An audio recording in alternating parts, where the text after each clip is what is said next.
Have you ever been in a situation, maybe a team meeting or watching an organization work, and you notice some people just participate? Mm-hmm. And then there are others who seem to be pulling the strings, like they're not just in the game, they somehow are the game. Yeah, orchestrating things from behind the scenes sometimes. Exactly. So today we're doing a deep dive into exactly that mystery. We're using insights from our source, the player, strategy and survival in the corporate jungle. We want to unpack that really crucial, sometimes subtle difference between just being a player, lowercase p, Right.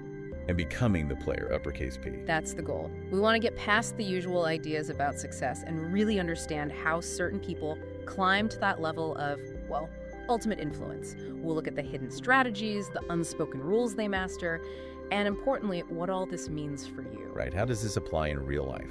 Yeah, whether you're managing your career, maybe leading a project, or just trying to get a better handle on the power dynamics swirling around you, we're pulling out the key stuff on power, strategy, and navigating these tricky environments. It's about knowing the realities, not just the nice-sounding theories. Okay, let's unpack that core idea then, right away.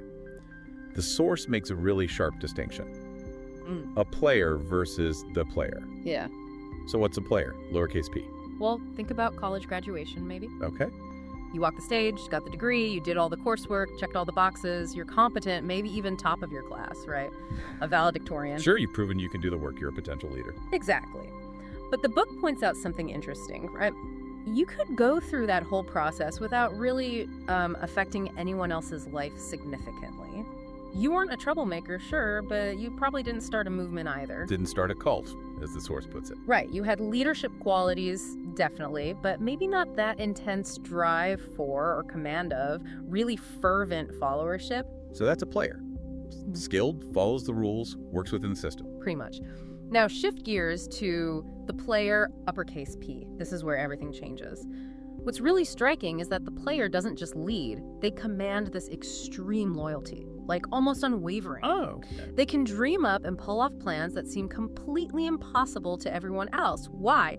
Because they've mastered the system, not just the stated rules. The source uses a really intense example to illustrate this, El Chapo's jailbreak. Okay, that's definitely extreme. How does that relate? Well, obviously we're not talking about digging tunnels out of the office, but look at what it took. People risked their lives, meticulously planned for years, dug this cross-city tunnel with lights, ventilation right to his cell, left a fueled motorbike, and the key thing isn't the crime itself, it's the scale, the secrecy, the resources, the network of loyalists inside every level of the establishment. All while national security was completely in the dark. That level of planning, influence, execution, that's what the source means by the player in action. Bending reality through sheer influence. Okay, I see the parallel. So bringing that back to the corporate world, boardrooms are full of players, right? Smart people strategizing. Absolutely. Highly skilled, playing complex games, usually focused on profitability, strategy, that sort of thing. But that top spot, the CEO's office, that's almost always the player. You can just feel their influence, their will shaping things. Yes, exactly. The player in the CEO chair doesn't just hold the title, they are the role. They stay there until they're forced out, swamped out, as the source says, and crucially, never without a fight. And the influence doesn't just stop when they leave. Not necessarily. The book points out that even if they retire but install a hand-picked successor, someone who carries on their vision, the original chief is still the player. As long as that legacy, that influence, continues through their protege, it's systemic power. Okay, that distinction is crystal clear now. A player operates within the game. The player is the game. So what does this mean for, someone listening? Maybe you're starting a new management job, aiming higher. You walk into a company, it feels great. Prestigious badge, nice offices, good salary. People seem welcoming. You think, okay, I've arrived. That initial feeling of security. Yeah. But what's the warning here? What's potentially lurking beneath that surface? Well, that feeling of security, that comfort, it can be a bit of a mirage, a carefully constructed veil. The book suggests that even people getting close to the boardroom level often find out things they wish someone had told them way earlier about how things really work. Ah, so it's not always what it seems. Right. Success at the highest levels means being armed with those deeper realities, understanding the hidden currents, and figuring out how to navigate them. Which leads us to this fascinating idea the source calls chameleon skin. It says it's your job to design yours. What does that mean? It's about creating your own adaptive front, yes. But it's not just about blending in or being fake. Okay. It's more about strategic perception. Developing this ability to see through the surface. The source says learning how to unclothe the surface of others. Like seeing behind the curtain. Exactly. Seeing past the titles, the smiles, the official org chart. Identifying the real motivations, the hidden alliances, the informal power structures that actually drive decisions. Who really has influence? What are the unspoken rivalries? That's how you start to spot the cracks. And spotting the cracks, the source connects that to identifying the laws to break.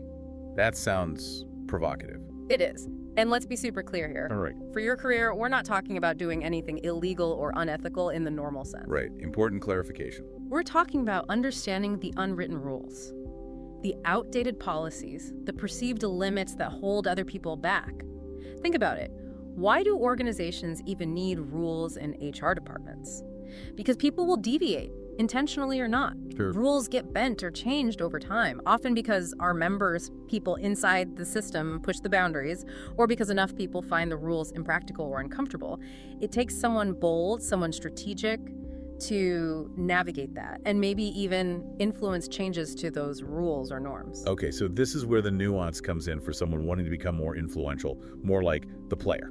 Precisely. The source says, yes, you absolutely must obey certain non-negotiable laws, act as if one were in a police state about those core things. Got it. Boundaries exist. But there's another layer. Membership of certain elite groups allows us to violate some rules. Again, not blatant defiance. It's more about understanding that as your influence grows, the way rules and conventions are applied to you might become more flexible. Okay, and the really provocative part. We must break some other laws to qualify as a potential player. Meaning, in our context, you need to strategically challenge existing norms. Prove that supposed limitations aren't real. Find clever ways around bureaucratic roadblocks. It's about demonstrating a unique mastery that sets you apart from those who just follow every single instruction without question. You show you understand the spirit, not just the letter, of the law, and can achieve results others can't. So, you understand the environment, you see the hidden dynamics, you know which rules are flexible. How do you actually become the player? This is maybe the most direct point in the source. It says you can only really achieve that status by successfully removing the player in place. Wow. Okay, so it's not just about rising through the ranks, it's more confrontational. It implies a direct challenge, yes, a strategic move to take that ultimate position of influence. It's not just about waiting your turn. And it's not just about being the most skilled person in the room either. Definitely not. The source is blunt. Everyone in that suite is highly skilled and intelligent. That's table stakes. So what is it about? In the director's suite, it is not about skills, but power.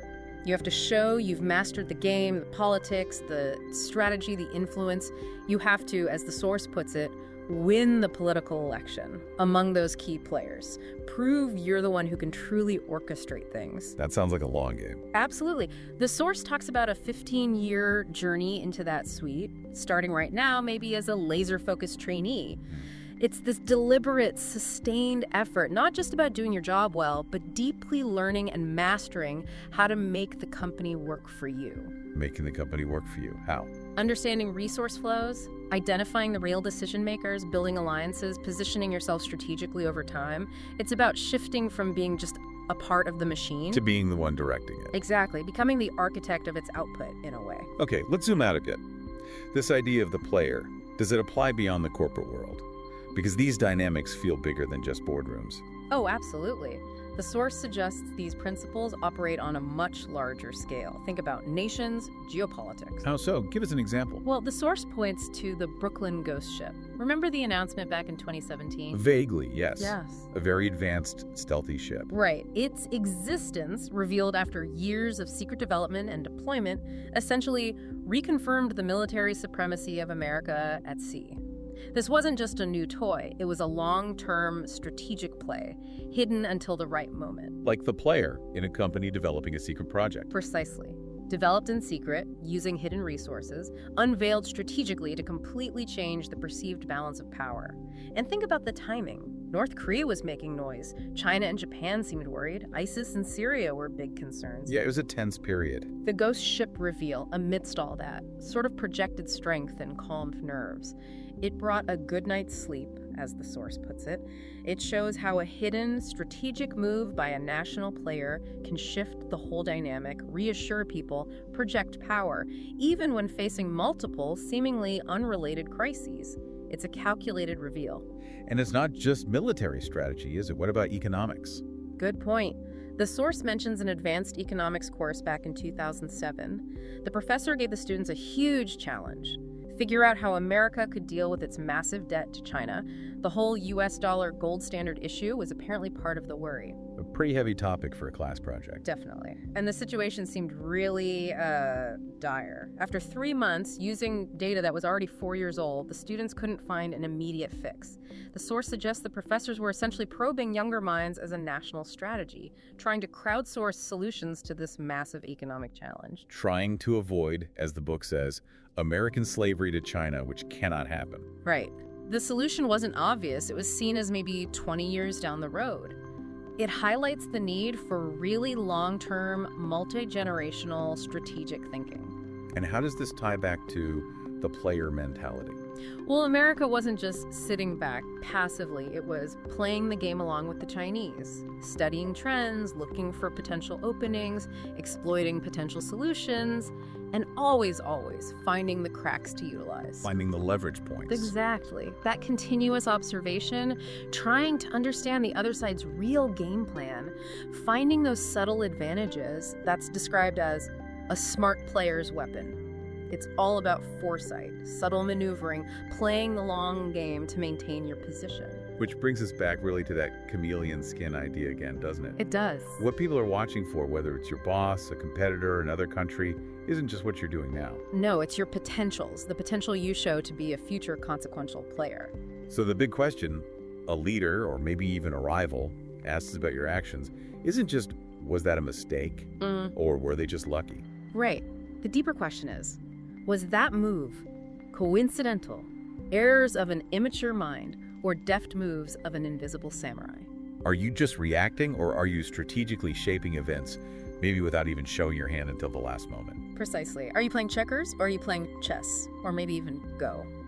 So to wrap things up, we've really explored this difference between just being competent, being a player, and ascending to become the player. It involves understanding power dynamics, commanding real loyalty, mastering the unwritten rules, finding those strategic cracks. Yeah, and leveraging them. Whether it's in the office or on the world stage, the player isn't just participating, they're conducting the orchestra. They're shaping the game itself. Which leaves us with a final thought for everyone listening, something to chew on. Something to chew on. In your own environment, your job, your industry, even just watching the news, how do you spot the player? What are the signs? The subtle clues, the long-term strategies, those invisible samurai moves. Exactly. Who seems to be playing the long game? Whose influence feels deeper than their title suggests? And maybe more importantly, what does recognizing them reveal about your own path, your own potential to gain influence? And what are the cracks, the unspoken rules, the outdated norms, the system limitations that you might choose to leverage strategically on your own journey to perhaps shape the game yourself? Lots to think about there. Keep watching, keep analyzing. And keep thinking about whose moves are intentional and who's just along for the ride.